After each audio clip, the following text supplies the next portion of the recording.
आपण पाहत आहात शिवभीमक्रांती महाराष्ट्र न्यूज चॅनल। महादेव कोळी समाजाला सरसकट आरक्षण द्यावे या मागणीसाठी हिवाळी अधिवेशनावर उपोषण तथा मोर्चा काढण्यात आला असता राज्य सरकारने याकडे दुर्लक्ष केल्यामुळे आदिवासी मंत्री डॉक्टर अशोक उईके यांनी पाठ फिरवल्यामुळे त्यांचा निषेध करण्यासाठी पूर्णा तहसीलदार मार्फत पूर्णा शहरातील महादेव कोळी समाजाच्या वतीने मुख्यमंत्री यांना निवेदन पाठवण्यात आले। या निवेदनावर मराठवाडा अध्यक्ष रमेश पिरलवाड, गोविंद सोलेवाड, किशोर सूर्यवंशी, रेणुका मारुती घोरपडे, पूजा अशोक घोरपडे, सुनीता भिसे, ज्योती सवळंके, मयुरी भंगे, पुष्पा सूर्यवंशी, शिवराम भंगे, विजयमला भिसे, दैवशाला पानोडे, मीराबाई जंगले, पुरभाजी सोळंके, गोविंद भिसे, अशोक घोरपडे, गोविंद सोळंके, काशीनाथ दारकोंडे, सदाशिव भंगे, ओमकार साळुंके, सुमित पानोडे, राजू सोळंके, संपतराव काकडे, सुधाकर सोनवडे, मारुती भंगे, माणिक भिसे आदी मान्यवरांच्या या निवेदनावर स्वाक्षऱ्या होत्या।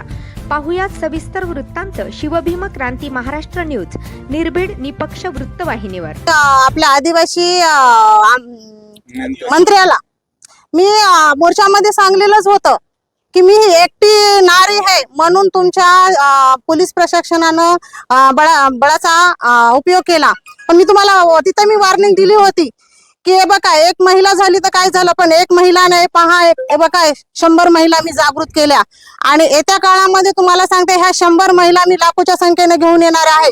जर आम्हाला तुम्ही ह्या गोष्टीवर जर आता तुम्ही आमची बैठक लावली आणि नाही जर विचार केला आमच्या लेकरा बाळांचा आणि आमच्या आरक्षणाचा, तर तुम्हाला एवढा इशारा देते की ह्या लाडक्या बहिणी ह्या चिंगारी म्हणून तिथं तुमच्या आझाद मैदानामध्ये चिंगारी नाही तर जाळ मी लावील आणि आग लावील त्या मुंबईमध्ये। आणि ही एवढी वॉर्निंग देते सरकारला आणि जास्तीत जास्त दक्षता घ्यावी, कारण आम्ही आज फक्त तहसीलमध्ये हे आणि तेव्हा मी सांगलं होतं फक्त ते ट्रेलर होता, पिक्चर पाहायचा तर मुंबईला दाखवल। आणि मी देवेंद्र फडणवीस साहेबांना सांगते तुम्ही म्हणलेले आहात की लाडक्या बहिणीला जे मागतील ते देतील। आम्ही तुम्हाला खरं सांगते भावासारखं की आता आम्ही बहिणी म्हणतो आमच्या लेकरा बाळासाठी तुम्ही आरक्षण देऊन टाका, कारण या बहिणीला तुम्ही एवढं बी जागी करू नका की त्या अग्नीसारख्या तुम्हाला म्हणजे शिवीगाळ करतील या काही करतील। मला असं वाटत नाही की मी माझ्या भावाला काही बोलावं, मला असं वाटत नाही वाईट मी काहीतरी बोलावं, पण तुम्ही वाईट बोलून घेऊ बी नका। एका बहिणीची तुम्हाला एक विनंती आहे, विनंतीच करत आहे,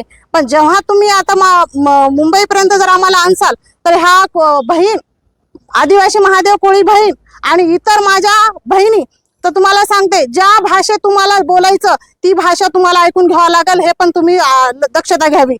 10 डिसेंबर 2025 रोजी नागपूरच्या हिवाळी अधिवेशनावर मोर्चा होता। मोर्चा जवळपास 10,000च्या वर बांधव या मोर्चामध्ये सहभागी होते, पण मोर्चाचं निवेदन स्वीकारायला राज्य शासनाचा कोणी प्रतिनिधी आला नाही। उलट आम्ही निवेदन देऊन मंत्रालयामध्ये गेलो, विधिमंडळामध्ये गेलो, बावनकुळे साहेबांकडे भेट झाली आणि त्यांनी 13 तारखेला बैठक लावली, परंतु आमच्या मोर्चेकऱ्यांचं म्हणणं होतं की जोपर्यंत आमची बैठक लागत नाही तोपर्यंत आम्ही उपोषणावर उठणार नाही। आणि मग 11 तारखेपासून आमचे शेकडो बांधव आणि भगिनी या ठिकाणी हिवाळी अधिवेशनाच्या समोर जो यशवंत स्टेडियम आहे त्या ठिकाणी आमरण उपोषण सुरू केलं, परंतु उपोषणार्थीची एकही प्रतिनिधी भेट घ्यायला आला नाही आणि आदिवासी मंत्री यांनी याची दखल घेतली नाही।